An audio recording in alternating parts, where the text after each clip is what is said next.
예전에는 저도 혈당 숫자만 붙잡고 살았습니다. 아침에 측정기로 수치를 재고 조금만 올라가도 하루 종일 마음이 불안해졌죠. 그게 정상인 줄 알았어요. 숫자만 관리하면 괜찮을 거라고 믿었거든요. 하지만 30년 넘게 대사와 염증 문제를 연구하다 보니 지금은 생각이 완전히 달라졌습니다.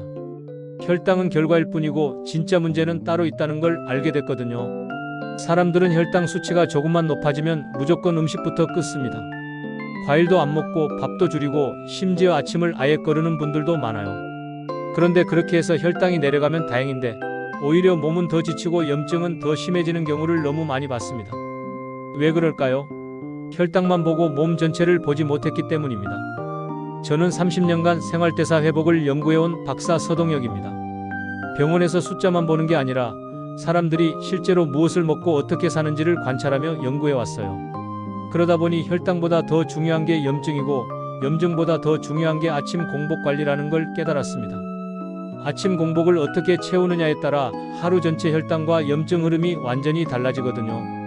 오늘은 제가 왜 아침 공복을 가장 중요하게 보게 됐는지, 그리고 무엇을 먹어야 달라지는지 솔직하게 말씀드리겠습니다. 혈당 숫자만 쫓다가 오히려 몸을 망가뜨리는 분들이 너무 많습니다. 그런 분들이 이 영상 하나로 생각을 바꾸셨으면 좋겠어요. 여러분도 예전에 믿었던 생각이 완전히 바뀐 경험 한 번쯤 있으시죠? 저도 그랬습니다. 혈당 관리에 대한 제 생각이 180도 바뀌었거든요. 그 이야기를 지금부터 시작하겠습니다. 며칠 전에도 이런 이야기를 들었습니다. 아내분을 챙기느라 늘 본인은 뒷전이었던 70세 김정호님 이야기인데요. 이분은 아침마다 공복 혈당이 불안해서 아무것도 안 드시고 버텼다고 합니다. 혈당이 무서워서요. 점심쯤 되면 손이 떨리고 기운이 빠져서 또 단 음식을 찾게 되고요. 그러면 또 혈당이 확 올라가니까 또 불안해지고 이게 반복됐대요. 김정호님은 혈당이 무서워 과일은 입에도 대지 않았고 아침은 늘 걸으셨습니다. 점심도 탄수화물을 최대한 줄이고 저녁도 마찬가지였어요. 그런데 이상한 건 혈당은 안정되는데 몸은 점점 더 안 좋아지는 거예요. 기운도 없고 밤에는 잠도 잘 안 오고 소화도 안 되고요. 그래서 제가 물어봤습니다.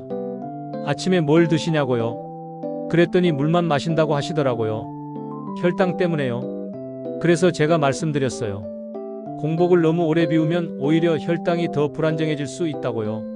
몸이 스트레스를 받으면 염증 지표가 올라가고 그게 또 혈당을 흔드는 악순환이 된다고요. 그러니 아침에 부담 없는 음식부터 조금씩 드셔보시라고 했습니다. 처음에는 반신반의하셨죠. 그런데 공복 습관을 아주 조금만 바꿨을 뿐인데 하루 컨디션이 달라지기 시작했어요. 손떨림도 줄고 오후에 단 거 찾는 것도 줄고 밤에 잠도 더 깊어졌다고 하시더라고요. 이 이야기를 끝까지 들어야 전체 흐름을 알 수 있습니다. 왜냐하면 혈당만 보면 놓치는 게 너무 많거든요. 염증, 스트레스, 수면, 영양 균형, 이 모든 게 연결돼 있는데 혈당 숫자 하나만 보면 전체 그림을 못 보는 거예요. 그래서 오늘 영상 끝까지 보시면 왜 지금 당장 습관을 바꿔야 하는지 분명하게 깨닫게 되실 겁니다. 혹시 아직 구독과 좋아요를 누르지 않으셨다면 지금 바로 눌러주세요. 이 채널은 여러분의 건강한 노년을 응원합니다.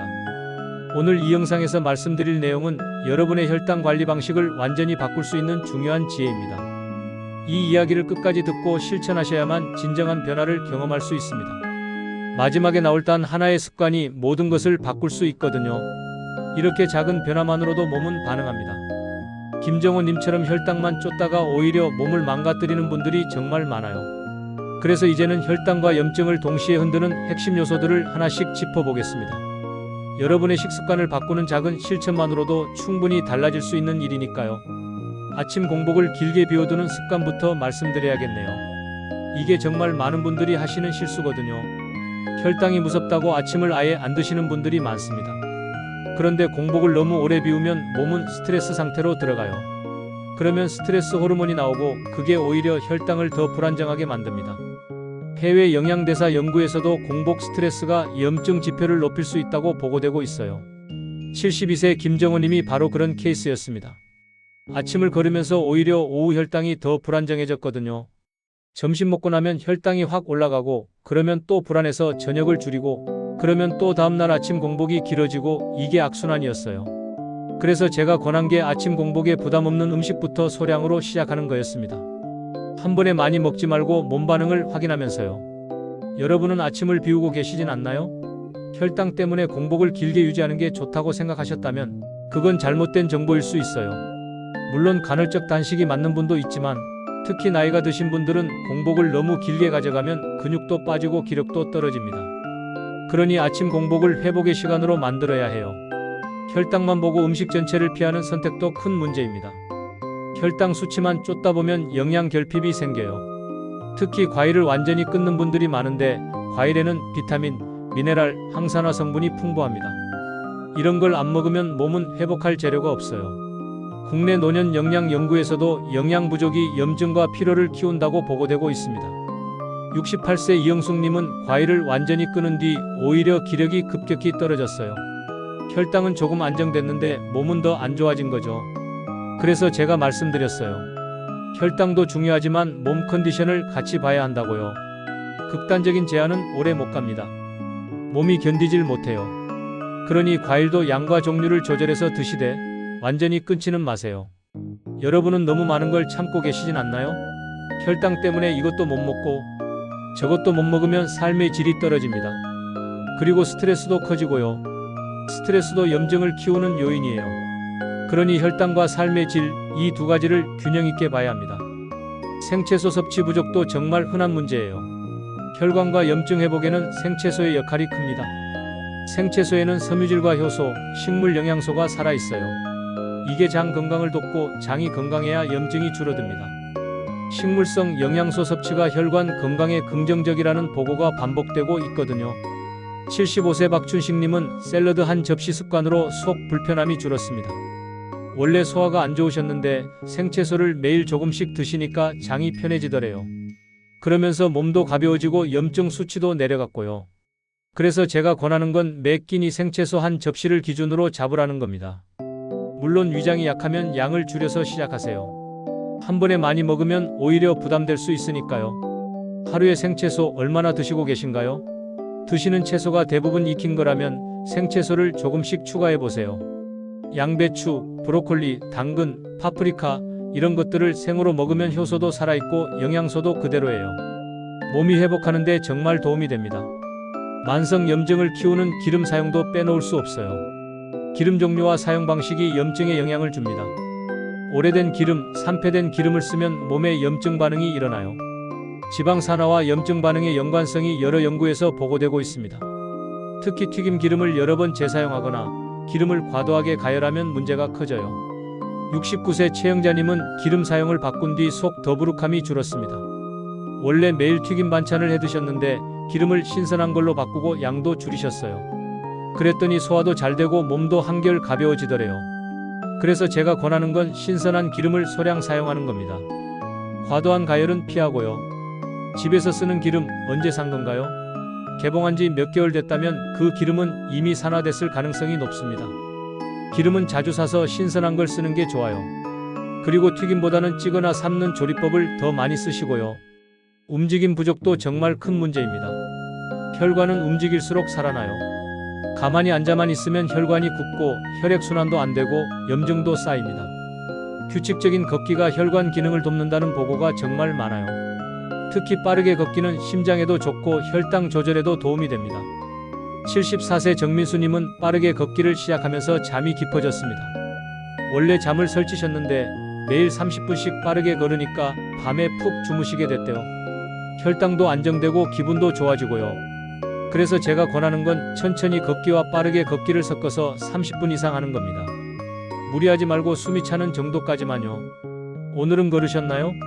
매일 걷는 게 습관이 안 되신 분들은 일단 10분부터 시작해보세요. 10분 걷기도 안 하는 것보다 훨씬 낫습니다. 그리고 점점 시간을 늘려가면 돼요. 몸이 적응하면 자연스럽게 더 걷고 싶어집니다. 수면과 수분 부족도 빼놓을 수 없어요. 잠과 물은 염증 관리의 기본입니다. 잠을 못 자면 몸이 회복을 못해요.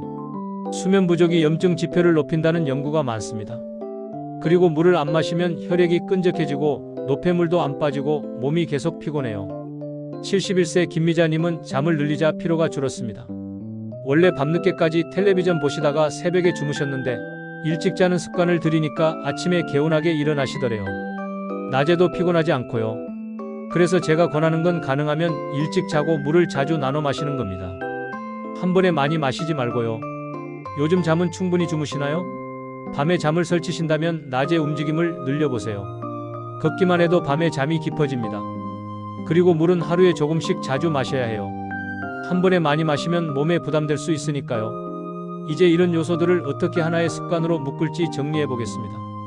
하나하나는 작은 변화지만 이걸 다 합치면 여러분의 하루 전체가 달라집니다. 아침 공복은 비우는 시간이 아니라 준비하는 시간입니다. 아침에 뭘 먹느냐에 따라 하루 혈당 흐름이 결정돼요. 그래서 아침 공복을 어떻게 채우느냐가 정말 중요합니다. 갑자기 바꾸지 말고 하나씩 적용하세요. 몸이 적응할 시간을 줘야 해요. 한 번에 다 바꾸면 오히려 스트레스만 커집니다. 공복의 소량의 자연식부터 시작하는 게 좋습니다. 예를 들어 아침에 일어나자마자 물 한 잔 마시고 30분 뒤에 과일 한 조각이나 견과류 몇 개 먹는 거예요. 그리고 1시간 뒤에 본 식사를 하는 거죠. 이렇게 하면 혈당이 급격히 오르지 않고 서서히 올라갑니다. 몸도 부담 없고요. 내일부터 하나만 바꾼다면 무엇이 좋을까요? 제가 권하는 건 아침 공복 관리예요. 아침만 바꿔도 하루가 달라지거든요. 공복에 물 한 잔, 그리고 가벼운 자연식 한 입, 이것만으로도 충분히 시작할 수 있습니다. 과일은 양과 타이밍이 핵심입니다. 과일을 완전히 끊을 필요는 없어요. 다만 한 번에 많이 먹지 말고 혈당 부담이 적은 것부터 시작하는 게 좋습니다. 베리류처럼 부담 적은 것부터 시작해보세요. 블루베리, 딸기, 라즈베리 이런 것들은 항산화 성분도 많고 혈당 부담도 적어요. 과일을 너무 두려워하고 계시진 않나요? 과일에는 우리 몸에 필요한 비타민과 미네랄이 정말 많습니다. 혈당 때문에 과일을 완전히 끊으면 이런 영양소를 못 먹게 되는 거예요. 그러니 과일도 적당히 드시되 양과 종류를 조절하면 됩니다. 염증은 하루아침에 사라지지 않습니다. 염증 관리는 장기전이에요. 오늘 채소 먹었다고 내일 염증이 확 줄어드는 게 아니에요. 꾸준함이 가장 중요합니다. 매일 조금씩 꾸준히 하는 게 결국 이기는 방법입니다. 일주일 단위로 몸 변화를 기록해보세요. 아침에 어떤 기분으로 일어났는지, 낮에 얼마나 피곤했는지, 밤에 잠은 잘 잤는지 이런 걸 간단하게 메모만 해도 돼요. 그러면 뭘 바꿨을 때 몸이 좋아지는지 알 수 있습니다. 내 몸 변화를 체크하고 계신가요? 혈당 숫자만 체크하지 말고 몸이 보내는 신호도 체크해보세요. 피로감, 소화상태, 수면질 이런 것들이 다 염증과 관련 있어요. 숫자만 보면 놓치는 게 많습니다. 기름 사용도 습관을 바꿔야 해요. 튀김을 자주 해드시는 분들은 일주일에 한 번으로 줄여보세요. 그리고 기름은 항상 신선한 걸로 쓰고요. 올리브유나 들기름 같은 좋은 기름을 소량 쓰는 게 좋습니다. 많이 쓰는 것보다 신선하게 쓰는 게 더 중요해요. 움직임도 습관으로 만들어야 합니다. 매일 같은 시간에 걷기를 하면 몸이 리듬을 기억해요. 아침에 걷든 저녁에 걷든 본인한테 맞는 시간을 정해서 매일 하는 게 좋습니다. 비가 오면 집에서라도 제자리 걷기를 하세요. 중요한 건 매일 하는 겁니다. 수면 습관도 바꿔야 해요. 밤늦게까지 깨어 있지 말고 가능하면 10시 전에 누우세요. 그리고 아침에는 해 뜨면 일어나고요. 이렇게 규칙적으로 자면 몸의 회복력이 올라갑니다. 잠이 보약이라는 말이 괜히 있는 게 아니에요. 물도 습관적으로 마셔야 합니다. 컵을 항상 손 닿는 곳에 두고 생각날 때마다 한 모금씩 마시세요. 물을 많이 마시는 게 부담스러우면 조금씩 자주 마시면 됩니다. 한 번에 많이 마실 필요 없어요. 생채소도 매 끼니 습관으로 만들어야 합니다. 밥상에 항상 샐러드 한 접시를 올려놓으세요. 그리고 식사 시작할 때 채소부터 먹는 겁니다. 그러면 포만감도 빨리 오고 혈당도 천천히 올라가고 소화도 잘 됩니다. 이 모든 걸 한 번에 다 바꾸려고 하지 마세요. 하나씩 천천히 꾸준히 하는 게 답입니다. 오늘은 아침 공복 관리를 시작하고 일주일 뒤에는 생채소를 추가하고 그 다음 주에는 걷기를 시작하고 이렇게 하나씩 늘려가면 됩니다. 몸이 적응할 시간을 주는 게 중요해요. 이제 마무리로 오늘 내용을 정리해 드리겠습니다. 오늘 말씀드린 것들을 실천하시면 분명히 달라집니다. 오늘 이야기 정리해 보겠습니다. 혈당만 붙잡고 살면 오히려 몸은 더 지칩니다. 숫자만 보면 전체가 안 보여요. 혈당이 조금 높다고 모든 음식을 끊으면 영양 결핍이 오고 그게 또 염증을 키우고 결국 악순환이 됩니다. 잘못된 상식은 뭐냐면 공복은 무조건 비워야 한다는 생각이에요. 아침을 안 먹으면 혈당이 안정된다고 믿는 분들이 많은데 사실은 반대예요. 공복을 너무 길게 가져가면 몸이 스트레스를 받고 스트레스 호르몬이 나오면서 오히려 혈당이 더 불안정해집니다. 그리고 염증도 커지고요. 올바른 관리는 공복을 회복의 시간으로 쓰는 겁니다. 아침 공복에 부담 없는 자연식을 소량 먹으면서 몸을 깨우는 거예요. 그러면 혈당도 서서히 올라가고 염증도 줄어들고 하루 컨디션이 완전히 달라집니다. 김정호님처럼 작은 습관 하나만 바꿔도 몸은 반응해요. 그렇게 관리하지 않으면 어떻게 될까요? 피로와 염증이 계속 쌓입니다. 아침을 걸으면 점심에 폭식하게 되고 그러면 혈당이 확 올라가고 그걸 억제하려고 또 저녁을 거르고 이게 반복되면 몸은 점점 망가져요. 근육도 빠지고 기력도 떨어지고 잠도 안 오고 소화도 안 되고 결국 삶의 질이 떨어집니다. 제대로 관리하면 어떻게 될까요? 하루 컨디션부터 달라집니다. 아침에 개운하게 일어나고 낮에 피곤하지 않고 밤에 푹 자고 소화도 잘 되고 기분도 좋아져요. 혈당도 자연스럽게 안정되고요. 숫자를 쫓는 게 아니라 몸을 돌보는 거예요. 오늘 당장 실천할 수 있는 단 하나를 말씀드리겠습니다. 아침 공복을 무조건 비우지 마세요. 내일 아침부터 물 한 잔 마시고 30분 뒤에 과일 한 조각이나 견과류 몇 개를 드세요. 그리고 1시간 뒤에 본 식사를 하세요. 이것만 해도 하루가 달라집니다. 정말이에요. 처음에는 어색할 수 있어요. 그동안 아침을 안 드셨으니까요. 하지만 일주일만 해보세요. 일주일만 하면 몸이 달라지는 게 느껴집니다. 손떨림도 줄고 오후에 단 거 찾는 것도 줄고 밤에 잠도 더 깊어져요. 그리고 혈당 수치도 더 안정돼요. 이게 바로 제가 30년간 연구하면서 깨달은 핵심입니다. 혈당은 결과고 진짜 중요한 건 몸 전체를 돌보는 거예요. 아침 공복 관리, 생채소 섭취, 신선한 기름 사용, 규칙적인 걷기, 충분한 수면, 적절한 수분 섭취, 이 모든 게 연결되어 있습니다.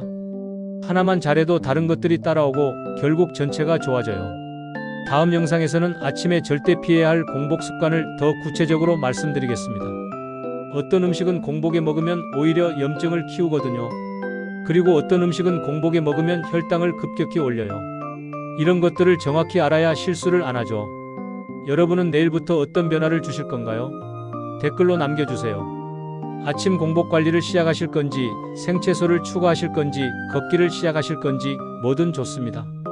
작은 변화 하나가 여러분의 삶을 바꿀 수 있어요. 저도 여러분을 응원하겠습니다. 다음 영상에서 또 뵙겠습니다. 감사합니다.